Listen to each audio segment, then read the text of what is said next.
I'd have you make out your checks to my defense committee, but I'll be out of jail before you can write the check out. So.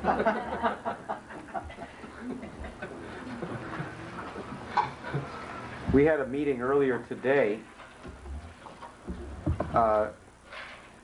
speaking to a media group on the question of, is the media biased?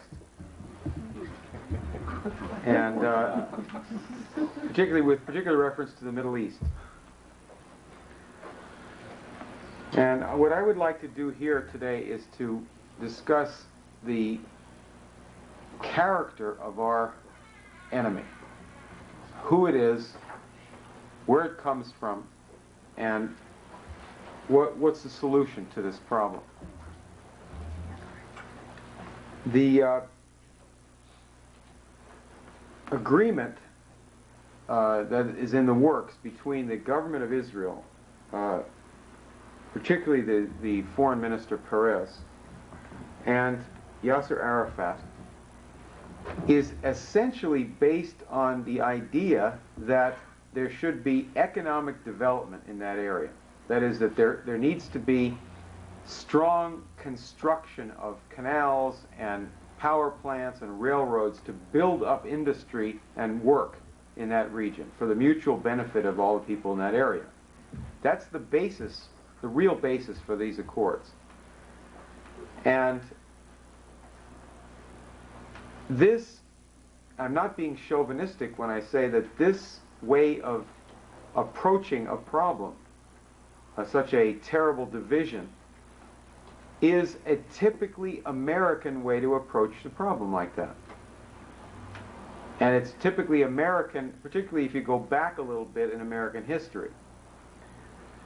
And it's typically American, especially if you contrast it to what has been typically British, or the British Empire approach, which involves the division of people on the basis of race and nationality, the creation of wars in order to continue to maintain power. Now, it's difficult in our time of ignorance, in our time of acceptance of ignorance as being some sort of natural thing. People don't know any history. They don't feel they need to know any history. They don't know any science. They don't feel they need to know any science. This is a catastrophe, this ignorance in our country. It's difficult under these circumstances to bring up things, even if they're very important, and even talk about them. Like, for example, Britain. How are you going to talk about Britain in Southern California? Right? That's a problem, right? Even if you know that it's true and necessary that you talk about that.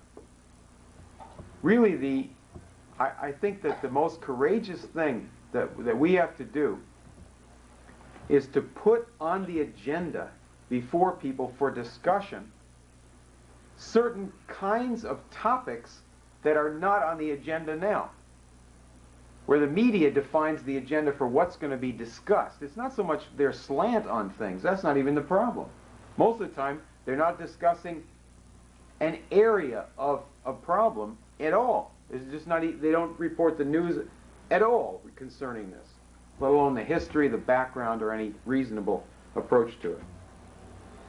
So here you have this problem. In the Middle East, on February 25th, one or more people went into a holy shrine of the Jewish people, which was also a holy shrine of the Muslims, and systematically assassinated as many people as possible with automatic weapons fire while they were praying. That's what just happened. Hundreds of people were shot. How many died, I don't recall, but hundreds were shot. The killers in this atrocity were, of course, trying to break up the peace accords and destabilize the region. They were trying to rescue a certain type of British approach to things and subvert an alternative approach that could be of great value to the world. Now what we need to do is to understand who did that and what are they. If I say that this is the British doing that, you have to understand what that means. That's not just, I mean, it's not some sort of indirect thing that we're talking about here. It's not a slander or just a characterization.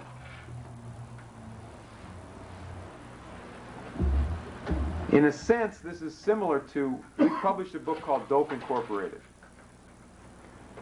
And that book took up the question of whatever happened. We're trying to understand the dope problem in America when we wrote that book, when EIR did that book.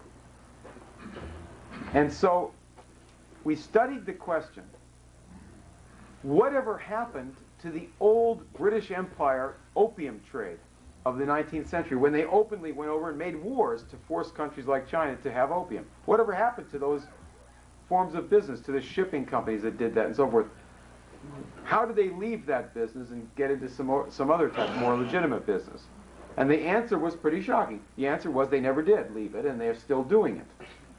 They just changed certain formats. They set up banks in different parts of the world over, but they still continued to do exactly the same business. Certain new areas were opened up, cocaine and so forth. The same thing applies in this area, that you have a long-standing British involvement in the Middle East, which people know something about, and I'm going to get into that tonight, which never stopped. Even though the British Empire doesn't seem to be a big deal in the world, right? What's the British Empire, after all? It's nothing, right? Went out of existence, more or less. Not really. What's the International Monetary Fund? What are international bankers? What is the international media? I'm going to make a simple proposition on the killers at Hebron. There are two ways that you have to understand them. Number one, they are representatives of a British party. It's essentially British. And number two, they're gangsters. Now, by gangsters, I mean people who run dope, gun running, prostitution, robberies, murder, etc. And there's a political organization of this party within the Jewish community that includes people in very fancy suits. They go by the name of the Anti-Defamation League of B'nai B'rith.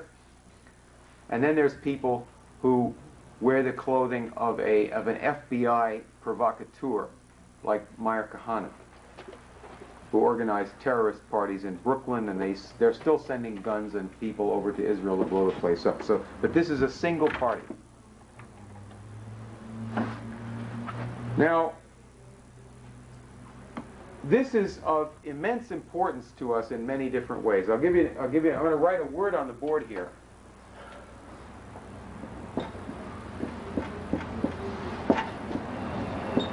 There's a company called the Hollinger Corporation, which is a sort of board of directors, in a certain sense, for this party that I'm talking about. The Hollinger Corporation is a newspaper publishing company that owns many different newspapers and probably other types of media, but it's the newspapers that we're primarily concerned about here. This company owns the Jerusalem Post, which is the main English language newspaper of Israel. And that in Israel, the Jerusalem Post is the mouthpiece for the violent, terrorist, anti-Arab faction. Ariel Sharon, the former general, the enormously fat general. He speaks through the Jerusalem Post. It didn't used to be like that. It was more of a liberal media. Now they call it right-wing. But you're missing the point a little bit unless you see the Hollinger Corporation owns it. They also own the Telegraph in London. the Daily Telegraph. They also own the Chicago Sun-Times. They also own the Financial Post of Canada, like the Wall Street Journal of Canada, and they own about 80 other newspapers in the United States. This is actually a British and Canadian company. Now here's the board of some of the people on the board of directors. Peter Bronfman, who owns the real estate, who manages the real estate operations for the Bronfman family of Canada. Margaret Thatcher, Lord Carrington, and his partner, Henry Kissinger, from Kissinger Associates. David Brinkley, Lord Rothschild, William F. Buckley Jr., whose brother turned down our appeal, and so we have to go to, he's a judge in Washington. Paul Volcker, and Lord Wiedenfeld, who is the head of the Institute for Jewish Affairs in London, which is an Anti-Defamation League front operation over there. The London Daily Telegraph is the original source, and this corporation is the original source of the Whitewater affair. That is, these people from England and their representatives in Washington began to publish violent attacks on President Clinton at a certain point when he began to question certain British Empire approaches to things, particularly what was going on in Russia. He said maybe it's not so great that the IMF is saying that Russia should be stripped bare and people should starve and they should deliver all their worldly goods up to international financiers and gangsters. Maybe that won't work. He just questioned it a little bit. And remember, the chronology is very important, because what Clinton did around the same time as he and Gore both questioned this international liberal establishment program. Pretty wild, right, for Gore to question that? The world is interesting today, right? But it's Clinton first made that question. So he appointed Bobby Inman to be Secretary of Defense, who also questions some of these things, and Strobe Talbot to be Deputy Secretary of State. And Strobe Talbot had said, just before that, he was a special ambassador to Russia, he had said, maybe we need a little bit less shock and a little more therapy. Now they were talking about the so-called shock therapy that this crowd has been hitting Russia with. And if you keep backing Russia into a corner by saying you should be poor and starve, that welcome to capitalism, all you're going to do is turn them into an enemy, and they've got H-bombs. You want a World War III, that's a good way to get it. Maybe that's not a good plan. He said maybe that's not a good plan. So all of a sudden, both Strobe Talbot and Bobby Inman were accused of what? Being anti-Israel. Didn't have anything to do with what they were talking about. It's not true either. But you get a sense, you begin to get a sense of the party that we're talking about. Now, when I say that we're talking about gangsters, this is not just using that word in some loose fashion. We're talking about, for example, Meyer Lansky.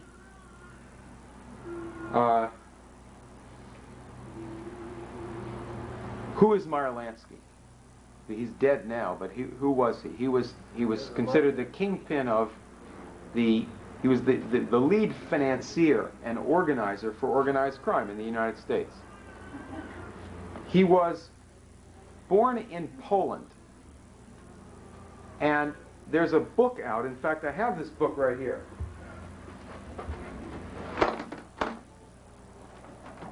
Did I bring it with me? There it is, around the floor. Here. Meyer Lansky. It's written by 3 Israelis. One of them is Yuri Dan. These people, the authors are Israeli journalists who are spokesmen for this party.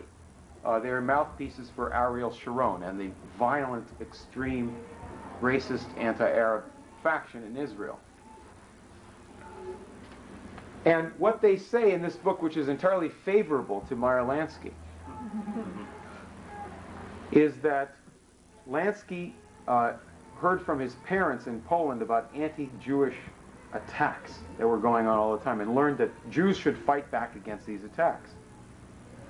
So that therefore, because of these attacks, whatever somebody like Lansky does is really morally justified. And obviously they're using this to relate to what they're doing, but that's not the only thing. Because you begin to find out that they are closely related to Meyer Lansky in their activities. And you see little incidents. If you don't know anything more than is in this book, you might not quite figure it out. But, for example, when Ariel Sharon invaded Egypt in the 1967 war, Meyer Lansky's organization sent him a basket of champagne and cigars in Egypt. Meyer Lansky's organization. And that's in the book. What's that all about? Isn't that weird? A general in a war, and he was criticized for doing that too. He had champagne and caviar and cigars from the Meyer Lansky organization in the middle of this war.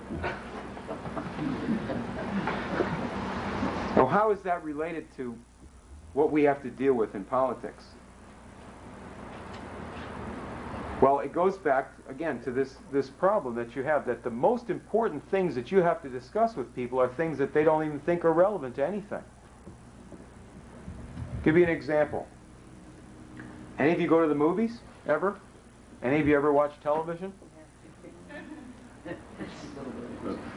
If you consider the fact that Hollywood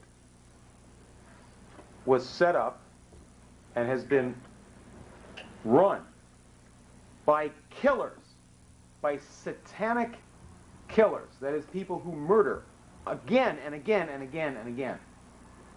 They also set up Las Vegas as a coordinated operation.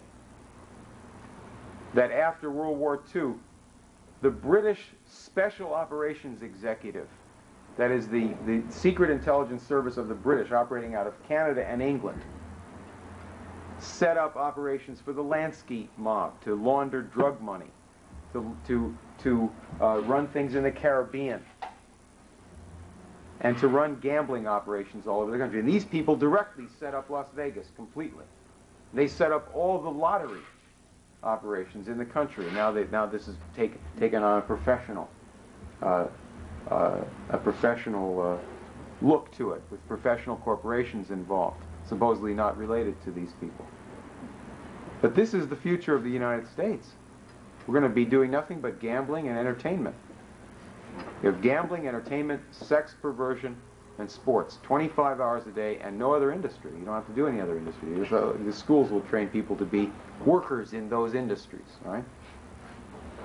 If this party predominates. The bootlegging, right? The gangsters, the American organized crime is entirely British.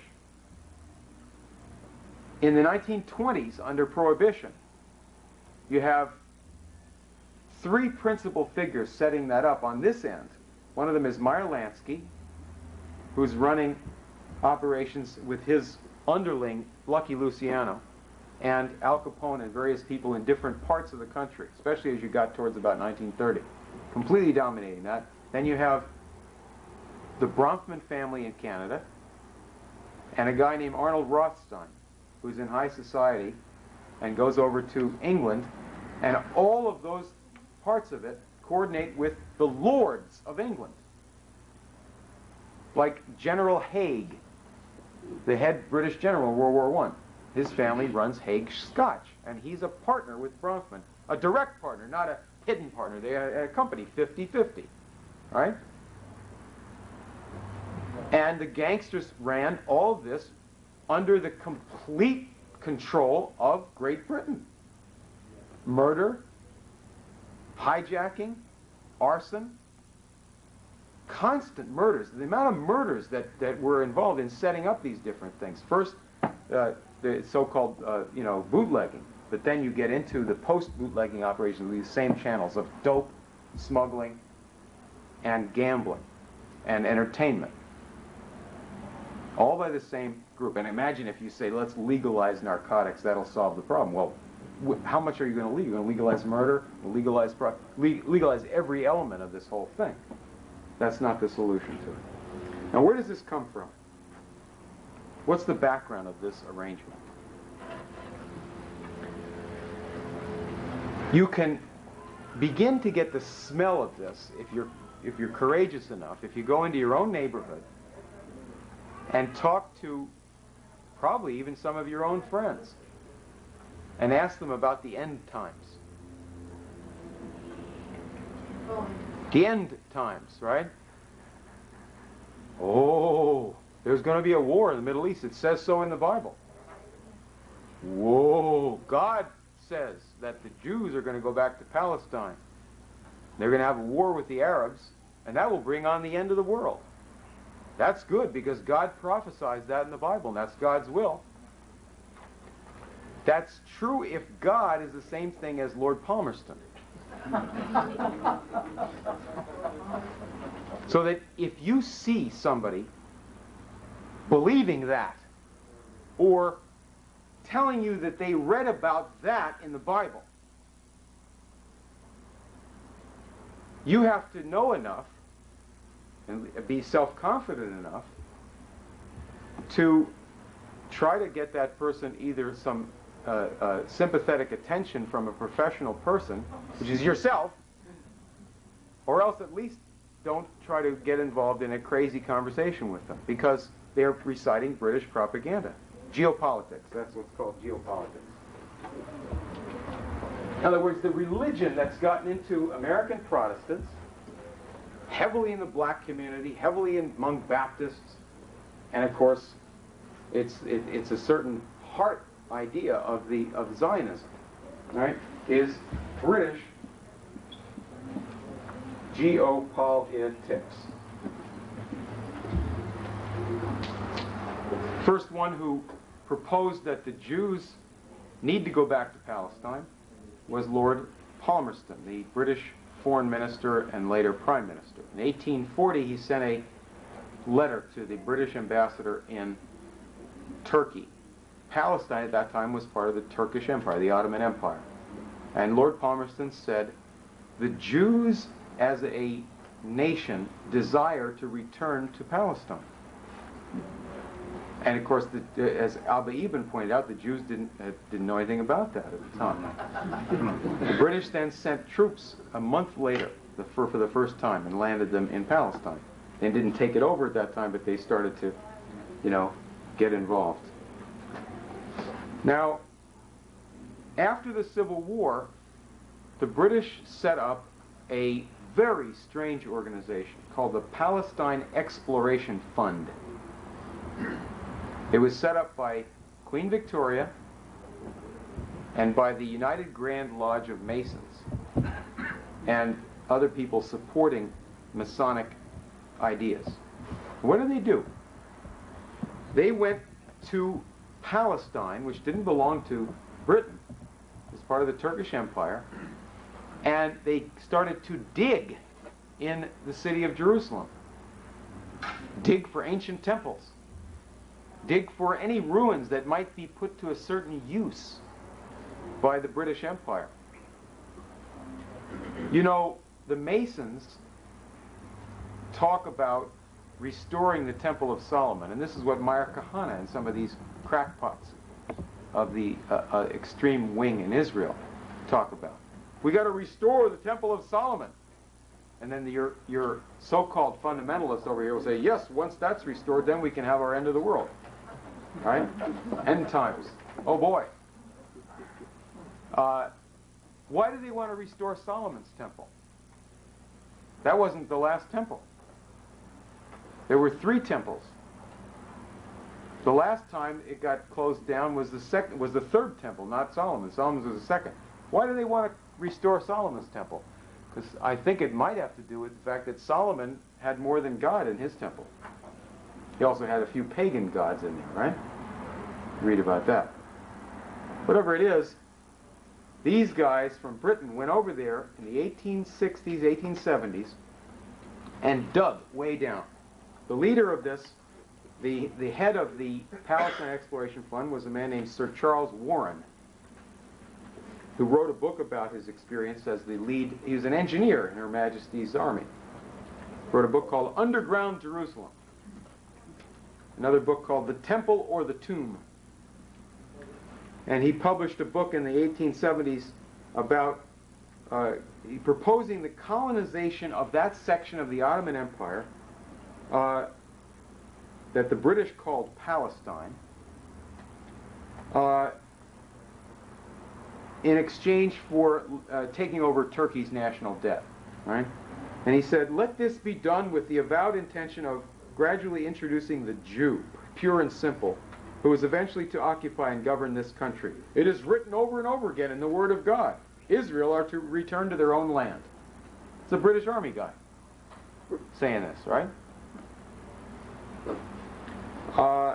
Okay, so now, who is this fellow? This is Charles Warren. He goes back to England. He takes a few trips to South Africa, spends a number of years killing the natives down there and shooting some of the Dutch people. And then he goes back in 1886 to London, and he starts a new Masonic organization, and it's called the Quatuor Coronati Lodge. We still have this here. Now let's write this down for you specialists in the audience. Quatuor Coronati means the four crowned ones. This is a research lodge of the Freemasons, the British Freemasons. By the way, when I say Freemason, I mean British Freemasons, because as of this point in time in the world today, there's nothing but British Freemasonry. There's Prince Hall Black Freemasonry in America, which is very quiet and is intimidated by these other guys. But among white people on the whole planet, with a minor exception in France, don't say Freemasonry, say British Freemasonry, okay? It's British. Anyway, this is a special lodge they set up. This guy was the head of it. He had another job at the same time. He was police commissioner in London. And it just happened at that time that the royal family had a little problem. The grandson of the Queen married the wrong person, see? And they wanted to cover that up, and she was hustled off to an insane asylum, and all the witnesses were killed. Cut up with Masonic signs all over them. And they said, oh, it's a lone assassin named Jack the Ripper. And it was nice to have a police commissioner who's also the head of this lodge, Quatuor Coronati. Also, they had the assistant coroner who's in the same little group. And he lost his job because there was a big uproar about that, but so what? He helped the royal family out, you know. This lodge went on to do very interesting things. They produced some new groups in the world. You've heard about some of these groups. One group that they controlled was called the Theosophists. Another group that they controlled was called astrology. Astrology had been ended in Europe possibly hundreds of years before. There was some little bits of astrology that would float through France, etc., etc. But at least for 100 years, or much more than that, it was dead in France and Germany. And in the 1890s, the British reintroduced it into Germany and France. Why would they do that? Geopolitics. And these guys write about how they did that and how proud they are of introducing superstition into Europe.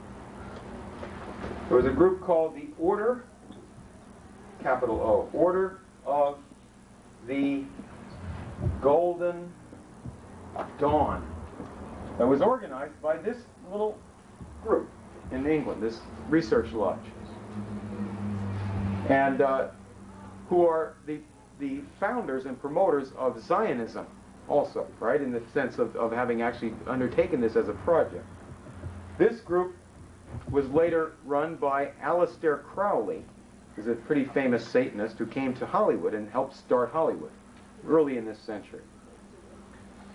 There was another, these guys were running Freemasonic and various occultist things in Turkey to shake things up in Turkey and prepare the way for the Messiah? I doubt it.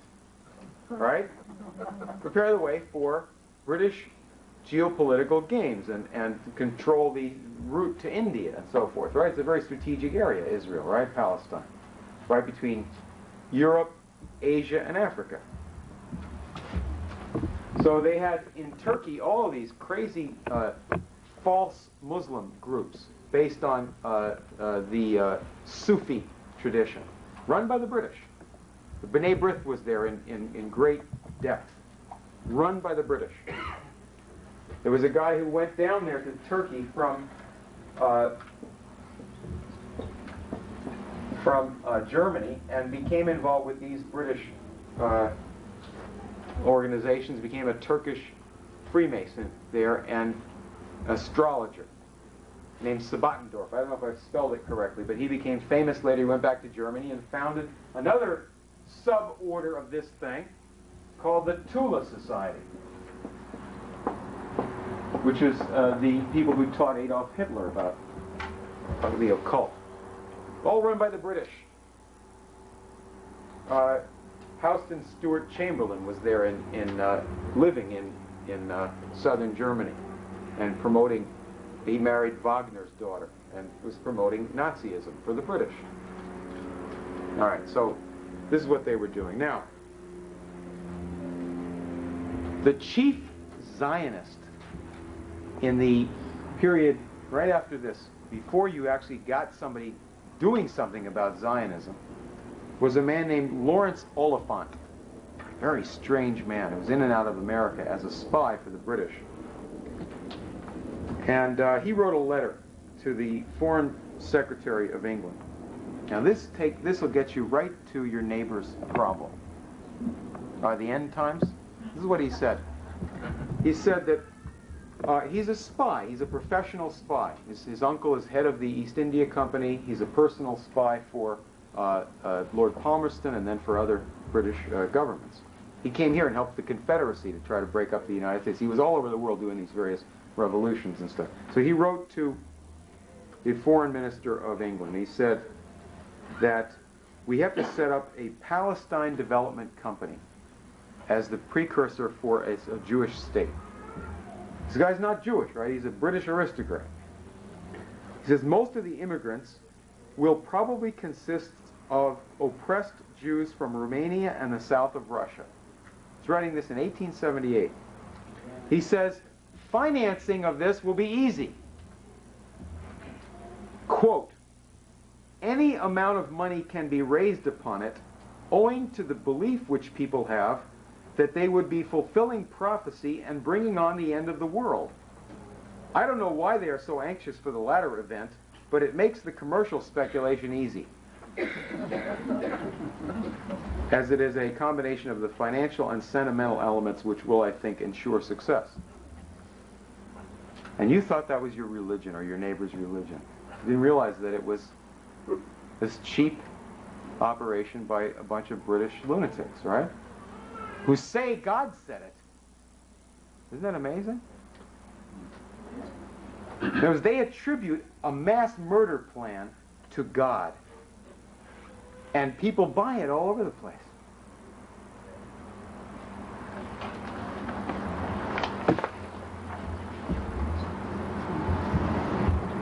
Okay, now, this, oh, by the way, this guy actually eventually moved to Palestine when he left a cult in upstate New York.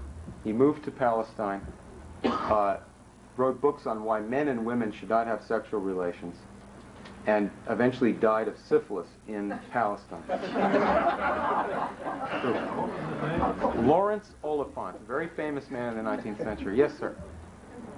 I have a question. So, would I be safe to say that the British also controlled the activities of the Crusaders fighting against the Muslims during the... No. You don't try to take the British back that far. The British problem only starts as we're talking about it now, around 1500, 1600. Because before that, there were other people. Like the British didn't start the slave trade or anything like that. England was a fine country in times past, and it got corrupted. But let's save that for later, okay? You can finish up this introduction to the problem with the character of Lord Balfour, B-A-L-F-O-U-R, who was British Prime Minister at the beginning of this century, the same time as Teddy Roosevelt was president and Edward VII was the king. And he was a completely insane person. He believed in the end times. He believed that the universe would eventually consume the earth, or the sun would blow up and consume the earth in 1 billion years. But that's still going to happen, and therefore everything man does is of no value whatsoever, and the universe simply yawns at man. Very strange viewpoint for a human being to have. He proposed that Jews should not come to England. He told this to the Parliament, that what they need to do is go over to Palestine because we have some use for them over there. He didn't like Jews. And then later on, when he was foreign minister in 1917, he was the one who made the famous declaration, the Balfour Declaration, saying the British Empire will look favorably on having Palestine as a homeland for the Jews. He was also the head of the Psychical Research Society. And was the president of that in England and ran many Americans who were in that, like William James, the so-called father of psychology. Many of these people are wildly insane and are therefore qualified to be psychologists. Now, what is this party that we're talking about? Does this affect this in other than these types of areas? Let me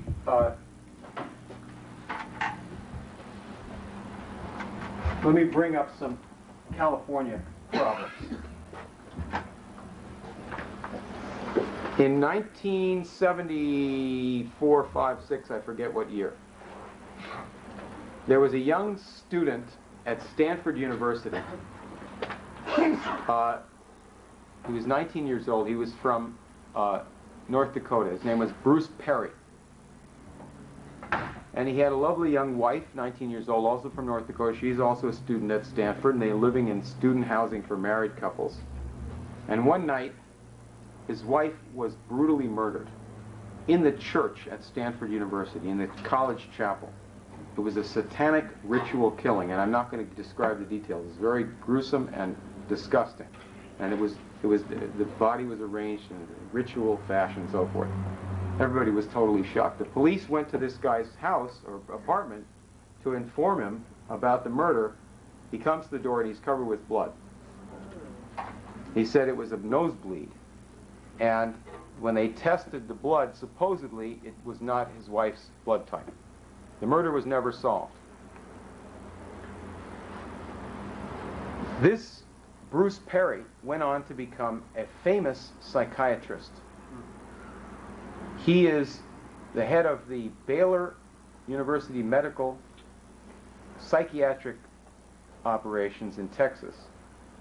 He is a national spokesman for the theory that there is no such thing as satanic ritual crimes. Now, this is extremely perturbing, not only because of what happened to him, but because the murder of his wife became perhaps the most famous satanic crime in American history, because it was the opening scene in a book called The Ultimate Evil, written by Maury Terry. In that book, Maury Terry, who was a newspaper man up in New York, got onto that murder by interviewing a guy who was in jail for committing some other murders, a guy named David Berkowitz, who was arrested as the Son of Sam killer in New York City. He'd supposedly killed a bunch of people in New York for no reason. He supposedly told the press, there's an evil dog who told me to do this. Well, then when they got into interviewing him, he said, well, actually, I took the fall for this group that I'm in. It's called the Process Church of the Final Judgment. The Process - Church of the Final Judgment. And he said, he told Moritario, by the way, this woman Arliss Perry was killed by people when in this cult, when she interfered with what they were doing. And Charles Manson was in it too. And his whole ideology comes from this. Now what is this thing? This is a British group that came over from England to America in the 1960s, and it's still around. Headquartered now in Canada.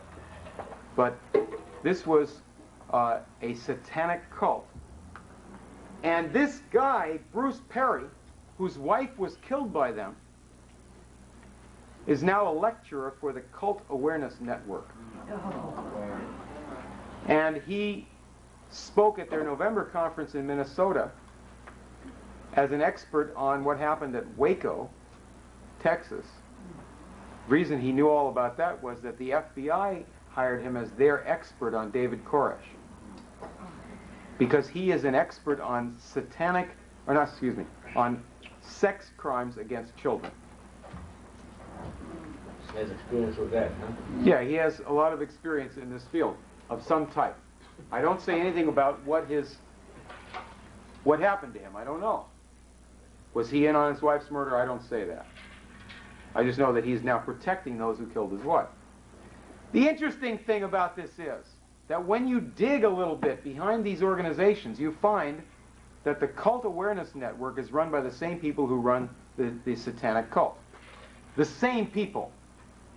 There's a group of foundations and law firms in New York City that fund the Cult Awareness Network and the American Family Foundation. And the same people are the lawyers and protectors and interveners for the Process Church of the Final Judgment. Just an idea on what they say to their kids that they get involved in this. When they first came over from England, they said there were three gods: Jehovah, Lucifer, and Satan. That got to be too complicated.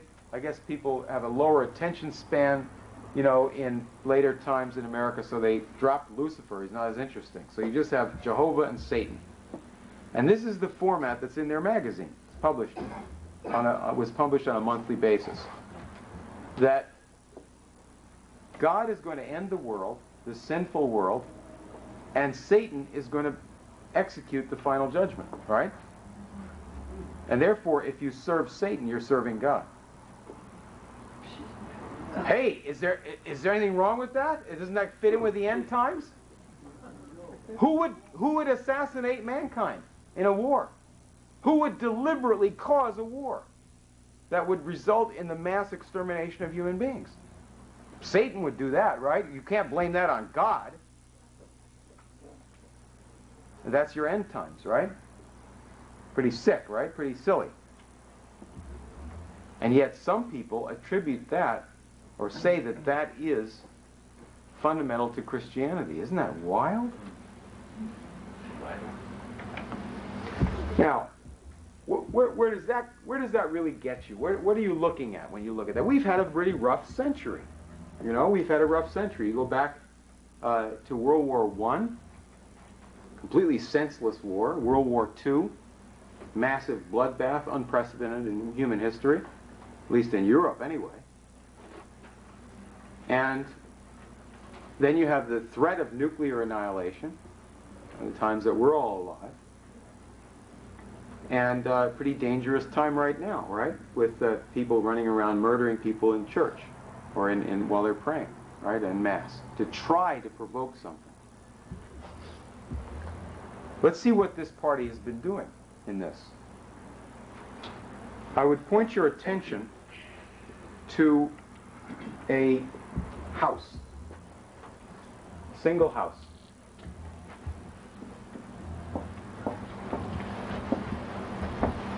It goes by the name of Thorpe Lodge. This is a house in England. And a gentleman named Peregrine Worsthorne grew up there. A gentleman of the highest type. I have to spell it right here. And he had a mother one time named Priscilla. I probably haven't spelled it right. She married a man who became Peregrine Worsthorne's stepfather, a guy named Montague Norman.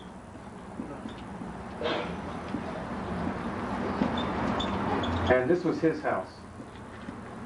So this is where Worsthorne became a mature individual and so forth.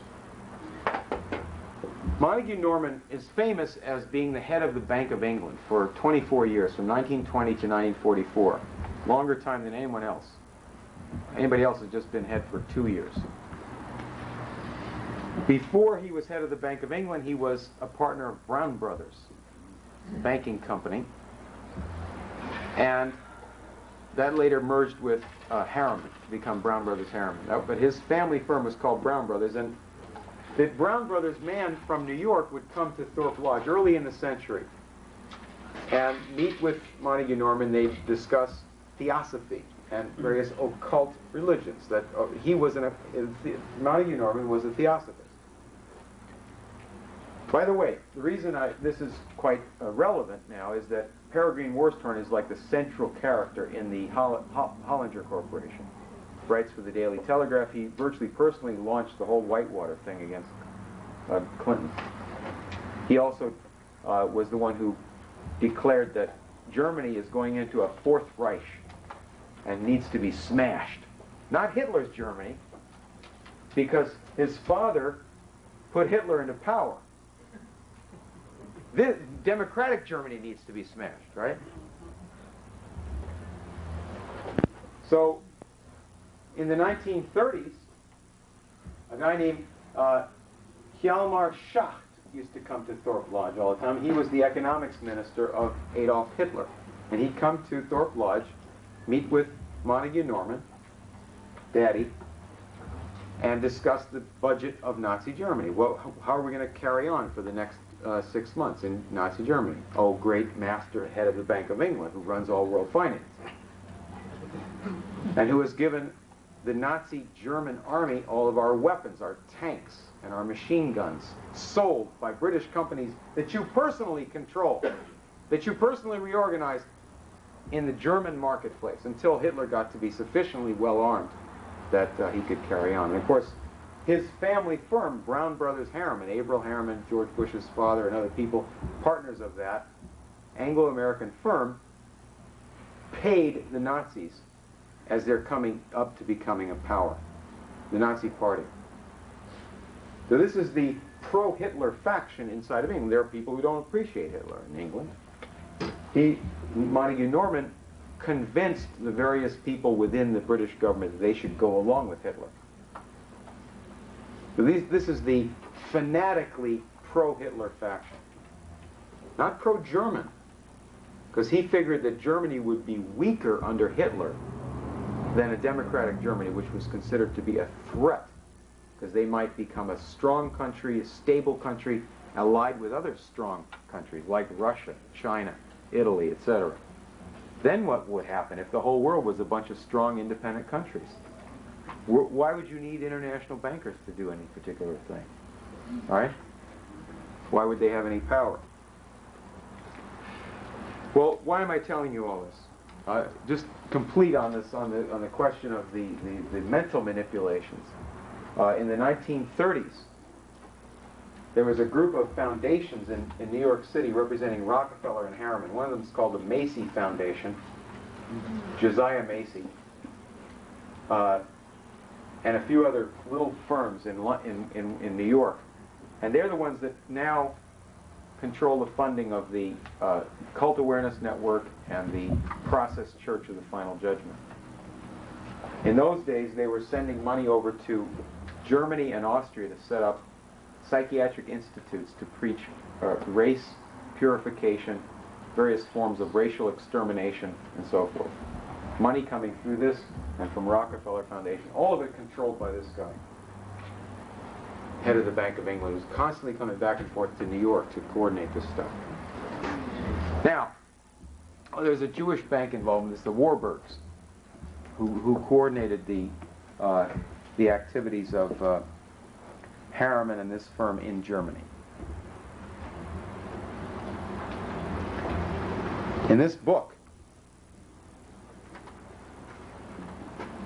they describe, Lansky describes, because Lansky speaks in this book all the time. This is mainly quotes from Meyer Lansky, great genius of organized crime.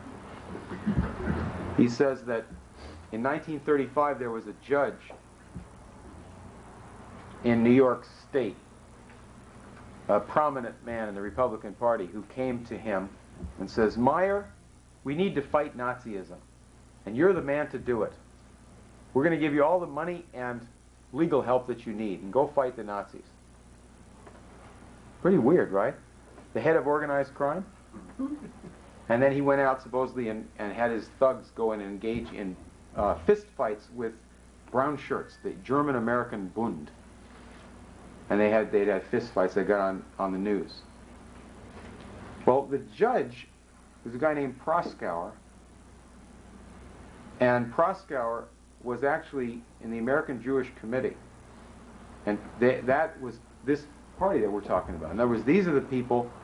They made public statements attacking my father and others who were in the boycott against Nazi Germany. In other words, this is the pro-Hitler faction of finance, including the B'nai B'rith and the American Jewish Committee.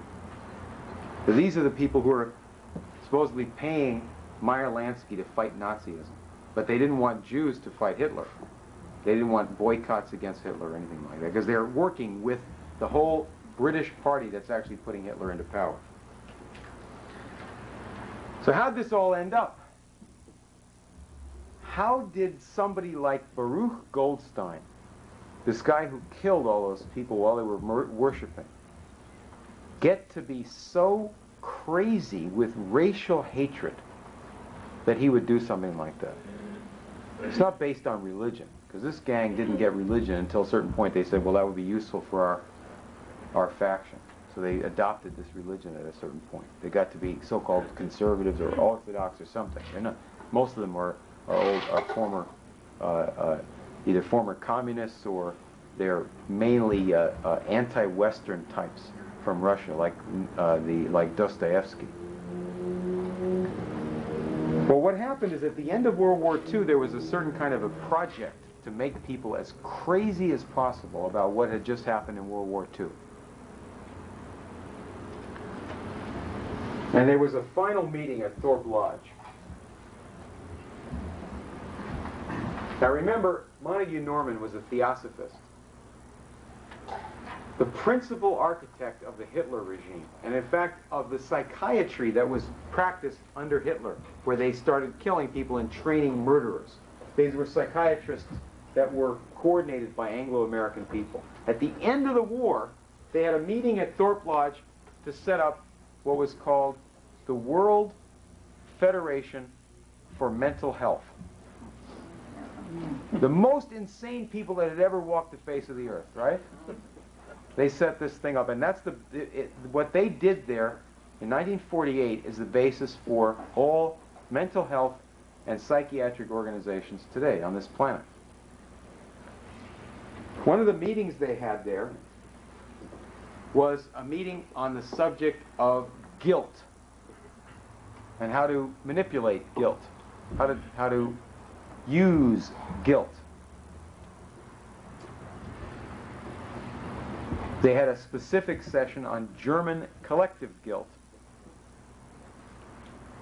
And off of that, they published a book called The Authoritarian Personality. That was published by Proskauer and the American Jewish Committee.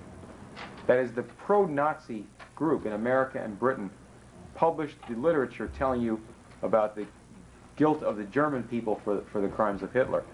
The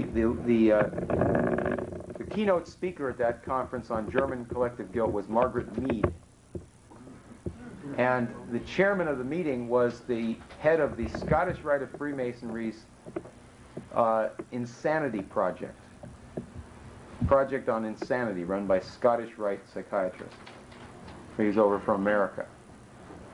So this is a bunch of British ghouls, and they're American hangers-on.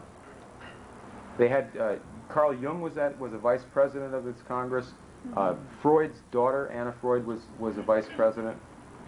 All the leading British people in the eugenics movement, and all the leading British people dealing with building up the Soviet Union, because right after the end of World War II, they didn't have Hitler anymore, so they had to have some new dictatorship in Europe, so Europe wouldn't be republic-oriented, so they brought in communism into half of Europe. That was done by the same group of people, by Harriman, remember?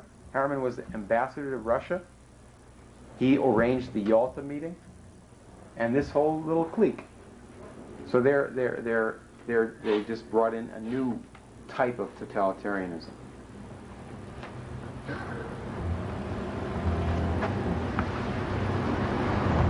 Now, what we need, instead of this party running the world or running these terrifying games in the world, is what I said at the beginning was the American approach to these things. What Perez and Arafat are working on, or were working on before this massacre, which is the concept of massive economic and industrial development in that region. Now, can you put that on the table for discussion for people? Oh, well, that's not on the agenda. We're into something else today. We're into end times, we're into environmentalism, all these different concerns, right? Not the American system of economics of the 19th century. Who ever heard of that? Well, I'll give you a hint. Who heard of it? The Irish heard of it. There was a man named Arthur Griffith, who was the head of the Sinn Féin party, the Irish Nationalist Party, in 1920. And he died about 1922, I think, but he was actually president of Ireland for a little while. He was a real fighter. And he wrote a book about European affairs to try to educate Irish people about what's really going on in the world. And he said in this book, in our century now, he said that Henry Carey, who was Abraham Lincoln's economics teacher, created the modern American nation. And that Friedrich List, who was a friend of Carey and was involved with very obscure types, Friedrich List, a German, created modern Germany. This is this Irish leader in 1920. He also said that the British ran the French Revolution. Not the Illuminati, the British. Don't give me any Illuminati. How come the Illuminati didn't overthrow the British government if they're so interested in overthrowing governments and being communists and so forth? And he said that the British Secret Service paid the Free Trade Party in every country in the world to say their nonsense about free trade. The British prohibited imports of manufactured goods into England and dumped their trash on other countries to sell it and undermine their manufacturing in every other country while preaching free trade. Until at a certain point in the middle of the last century, certain countries in Europe wouldn't buy it. And so the British had to change the law in England just enough to convince the other people that free trade was on the agenda. And a lot of other things this Irish guy is writing about in our century. His name again, please? Arthur Griffith. You can find him in the Encyclopedia Britannica, but they won't write what he said. They'll just tell you that he existed and he was famous and president and so on and so forth. But gosh, people as long, not so long ago as 1920, still knew about these things. People in America today know something about the British. For example, they know that there are people in America called Anglophiles. And they have some pretty bad attitudes about things, race attitudes or aristocratic attitudes or anti-Christian attitudes or what have you. They don't necessarily put the one and the two together. They don't know today what people knew in the 19th century, or even if they see it, they don't want it to register because they say, well, how could I tell anybody else about this? So I read it and I forget about it. A simple fact that was known in the 19th century, that Adam Smith, the original of Michael Milken, who said that economics is just about getting rich. And that's all there is to it. You set up your system so that people can get rich who are able to, and that'll work out for the best. And that's all economics is about. But that in the 19th century, people knew that Adam Smith represented despotism, tyranny, reactionary politics, oligarchism, force, British Navy bombarding ports of people and so forth, and setting cities on fire like in China and so forth. That's what was known and understood in the 19th century, and that freedom had to do with having your own powerful government. Your government. Not owned by some foreign bank or some foreign power, but owned by your people, and it has its own bank, for example, like the Bank of the United States set up by Alexander Hamilton.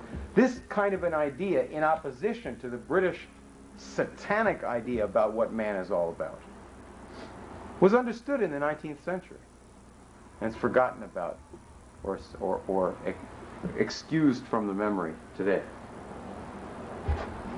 So I would propose, now finally to conclude here, and then I'd like to have an interchange here. I would propose that the solution to this problem of the end times is not to destroy the world and to destroy mankind, as some people think God wants to do. Wrongly, because it's the British Empire that wants to do that, or that wants to talk about that. But rather, that we should do what God did at Sodom and Gomorrah, which is finish off this end times party. What party? The end times party, the people who are preaching the extermination of mankind. This gang, like this guy Baruch Goldstein, like Henry Kissinger, like Lord Carrington, like Lady Thatcher, like George Bush. This is a party, Meyer Lansky party, the people who set up Hollywood. Hollywood as an institution, and this party of gangsters. You have to count the number of bodies, dead bodies, piled up by the hundreds in the establishment of Hollywood and of Las Vegas, and of what is being proposed to you for your future by this party. I would say instead that we go back, take a trip to Israel sometime, and you'll see by the Dead Sea, there's a little site, and you may see a sign, like a road sign or what have you, where Sodom and Gomorrah were. Now if you look down, as the bus comes over the ridge, you look down in the valley next to the Dead Sea, it looks like God smashed up this area real hard. It just looks just like that. It's in the Great Rift Valley. The whole thing was shaken up all the way down to Africa. And in Hebrew, the words are Sodom and Gomorrah, which means closed and finished. And they don't mean the world. They're talking about those guys. We need to finish off this party, to close this party that we're talking about, so that mankind can live. What's the name of that party? What's the name of the party? Spell it. The British Empire. British, I'll be more specific. British empiricism. Empiricism. In other words, I mean, that's a very serious question. What is it? What's a way that you can identify this generally? Well, you can identify this in many fields. It's not just a group. It's a way of thinking also. Up until about 1815, Sir Isaac Newton was considered to be a fraud. Cheap. He's called an empiricist. Right? That used to be another word for atheism. If you were an empiricist, that meant that you didn't even pay any attention to any deeper cause of anything than what you saw or perceived with your senses. And so you're obviously a charlatan in science. But after that period, when you have these characters taking over our universities, and you have the proliferation of British Freemasonry and various forms of corruption in culture, you have all kinds of things presented to people as if they were scientific and great, until in the 20th century it becomes totally laughable, and people are embarrassed to even talk about these things. For example, Picasso becomes a great artist at a certain point. He actually was a decent second-rate artist at a certain young age, and then he started making these crazy things on the paper and was promoted by these guys, these oligarchs, these British characters. It's music the same way. Do you ever hear so-called modern serious music? Completely insane, deliberately insulting to the human mind, to human emotions, so forth. And they say it as if it were the same category of event as Beethoven. Not to speak of, satanic rock music. In every field, particularly in physical science, in the sciences of physics and other areas, completely degenerate, laughable activities in the 20th century are promoted as if they were serious. And then, of course, you have the British empiricist line that's drawn that says that science and religion must be always separated from one another, whereas the classical scientists, the ones who made all the great discoveries, were always deeply religious people. So, British empiricism, this way of saying that you should take a cheap view of the world. Life is cheap. Labor should be cheap. Don't spend too much time and effort on doing philosophy when you're going to deal with science. Just pick up what the senses say and publish something. And kill the scientists who are deeper thinkers or destroy their reputations. That's British empiricism. And the correlative for that in politics is this party. You have the specific group that's involved in the Hebron massacre. You have two political parties in Israel that were just banned by the Israeli government. One's called the Kach Party, and the other one is called Kahana Lives, or Kahana Chai, after Meir Kahana. And the Prime Minister of England, of Israel, when they banned these parties of the terrorists, of the Jewish terrorists, they said that the problem primarily of these groups is in the United States, is in New York, in Brooklyn. And they wish that the U.S. government would do something about these people. There's thousands and thousands of people like this in Brooklyn with machine guns. They get their money from gangster activities, the diamond trade and dope smuggling. They're political provocateurs, and they're deep, deep racists. And the Prime Minister of Israel said, Judaism spits on these people. Pretty strong language, right? Well, if he says that, at least what we can do is investigate these people and say, let's try to clean up this party. In the business world, this party is represented by, and in the political world, in the more respectable so-called political world, this party is represented by the Anti-Defamation League, ADL. And if you want to clean up this party, you have to close down the ADL.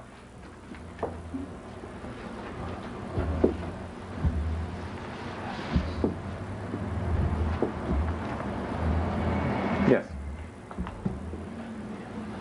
So are you saying that these seven secret societies have been creating these institutions all over the world to create illusions, to mislead man on a global basis, to keep different people fighting each other instead of looking at the real source? No, I'm not saying that at all. I'm saying something much more specific than that. What you just said is what you can pick up from 1,000 different conspiracy buffs, 1,000 different little newspapers, 1,000 different Freemasonic organizations, most of them who are doing exactly what we're talking about. What I say is the following, that for the last 500 years, we'll just limit it to that, there are two opposing ways of looking at mankind and two opposing ways of organizing the affairs of the people. One way is most strongly exemplified by the British Empire. They do things in one way. The other way is the American Revolution and the Union side in the Civil War. Everything that you have been taught in recent times is to try to avoid looking at the world that way. The British Empire, at the time of the American Revolution, what kind of business were they in? What did they do? What was their economic activity of the British Empire?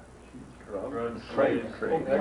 They were trade. They talked about trade. They had ships that would bring things from one place to another. They were also in the insurance business. What did they sell? Well, one thing that they sold was slaves, black slaves. They had a company called the Royal African Company. It was founded by the Duke of York, and they used to brand the slaves D.Y. They also got into opium sales, and that became bigger later on. But they were doing that already at the time of the American Revolution. They would also corner the market in certain commodities and take them from somebody cheap and sell them at a higher price somewhere else by somehow rigging something the best that they could. And that was their whole mode of operations. In other words, forms of criminal activities. Now, sometimes today, you'll get some crackpot who will say, you can't judge people in those days by today's standards. Why not? Today's standards are a lot worse than they were then. What are you talking about? These guys run the place now more than they did then. At least then we had to fight against that. Because in those days, they were looked on as criminal. Nobody ever thought the slave trade was a decent thing to do. It was a criminal activity. Everybody knew that. That was one side. Now, I want this to be crystal clear so there's no way to escape from it, okay? There was a revolution against that in the colonies. Who were the leaders of that revolution? Well, according to the communists, according to Jefferson Davis, and according to the British, all three of whom say exactly the same thing, the leaders of the American Revolution were a bunch of slave owners and slave traders, right? All of the Southern secessionists, the Communist Party, and the British Empire all say exactly the same thing. And it's picked up on a lot of popular radio stations and so forth, and a lot of rap artists and so forth. The American Revolution was led by slave owners and slave traders. Okay. Supposing that's not true, then what? Then you've got a real bad problem on your hands, don't you? You've got a real bad problem. You might have to pay attention to history. It might mean something to you, instead of just being a big ripoff. Oh, well, we don't have to learn anything about history because it's just a big ripoff. The world is a big ripoff. Don't you know Satan runs the world? No, Satan doesn't run the world. God runs the world. Who's God? Which God? The God that created the world. I don't know what his proper name is, but I know that there's a God who created this world. Well, you believe in magic, huh? All right, now, there was an alternative to the British Empire, and it goes all the way back to the Renaissance.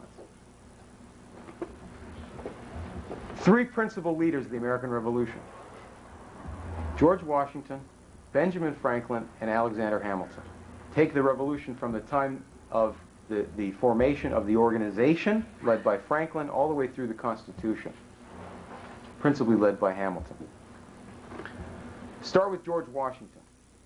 George Washington, and these are the three principal leaders of the organization of our country at the beginning. The war against England, and the creation of a national government. Start with George Washington, the most important Southern politician we've ever had. All right? Don't tell me about Jefferson Davis. George Washington is the most important Southern politician. Anybody who says the Confederacy represents the South is coming from the standpoint of British Freemasonry. George Washington, you couldn't get more Southern. He inherited a slave plantation, right? Born in the South, born in Virginia. What did he dedicate himself to do? To undermine and replace a worldwide British system of slavery. The whole world was a slave system in the British Empire way of thinking. What was his idea?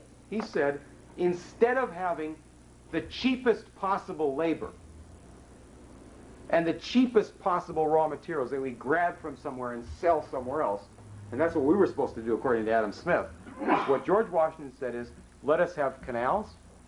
He personally did the route for the Erie Canal. He led the fight for a canal out to the Ohio.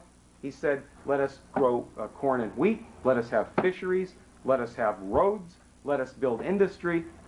And let us have a war against the British Empire, because we've got to have a modern society. His farewell address was an address against listening to intriguers who would want to have secession. Okay, that's George Washington. Benjamin Franklin and Alexander Hamilton, the two of them, were the originators of the Anti-Slavery Society in the United States.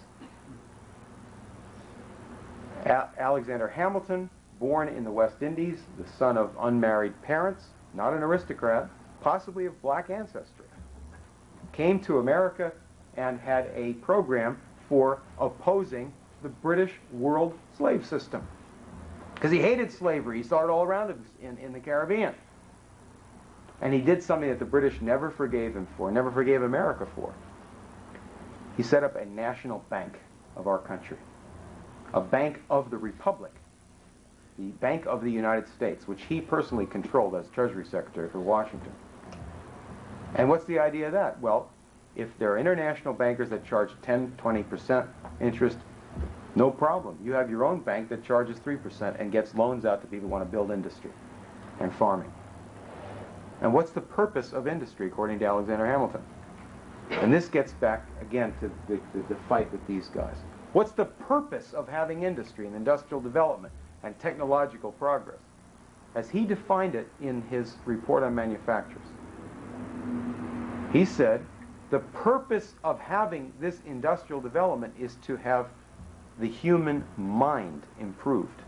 Because if we live in a natural society, that is a peasant society, where people keep their place in nature and their place vis-a-vis the aristocrats, then each man is an idiot. Each man is maintained as an idiot by his superiors. So therefore, how do you change that? By having variegated, various, thriving, constantly new industries of a powerful industrial type with hundreds and thousands and millions of companies and private farms. And you do that in a country that gets power from that, and you have many countries that have power. And any country can do that and have their own national bank. And therefore not have international bankers dictating to that country. That's the basis for nationalism of a positive type. Now, if anybody says that these people were the slave party or slave owners, and that defines them, not only is it a lie, but it's coming from the British, who were the inventors, at least in our modern times, of the slave system. Yeah. Getting back to the national bank system, I was talking to someone about that today. How long, like, say you make the conversion, all right? Get rid of the IMF type of institutions, and you start making sovereignty out of all these countries in the world, right, with their own national banking.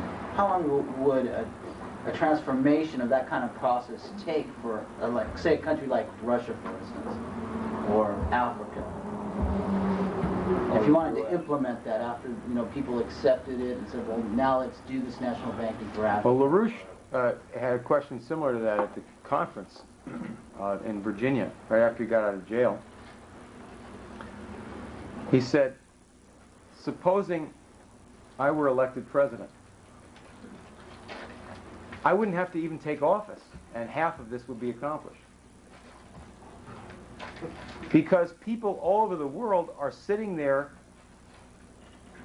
with wet diapers, fearing what's going to happen to them if they take action that they should take to defend their country. People are getting assassinated and having their governments overthrown just about every day for trying to do something for their own country. I'll give you an example. Somalia, that we sent our troops there to help feed people.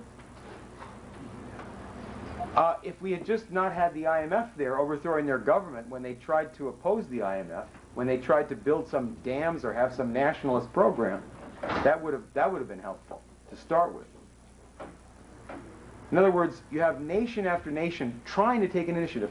Nigeria is taking initiatives now. Sudan is taking initiatives now. They're being hit. You can read this in the Los Angeles Times. Read about Sudan. I'm sure you'll find this in your local paper. I haven't read it, but I know you'll find it there. Right?